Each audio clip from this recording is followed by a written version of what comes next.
Grammar की teacher, तुम नहा रहे हो, हम नाच रहे हैं, वो सब नाच रहे हैं, बताओ ये कौन सा जमाना है? शागिर्द, बेगैरती का।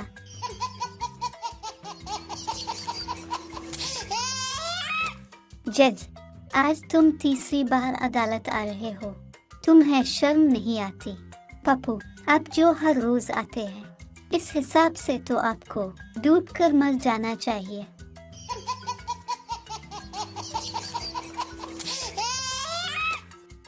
छत पर जाकर शाजिया ने अपने सारे कपड़े क्यों उतारे?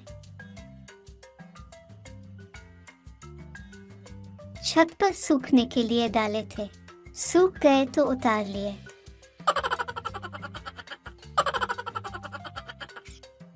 बाबा जी, अगर बीवी खूबसूरत हो, गोरी चट्टी पढ़ी लिखी हो, शौहर का एहतराम करती हो और शौहर की तमाम बातें मानने वाली हो और शौहर से झगड़ा भी ना करे, ऐसी बीवी को क्या कहते हैं?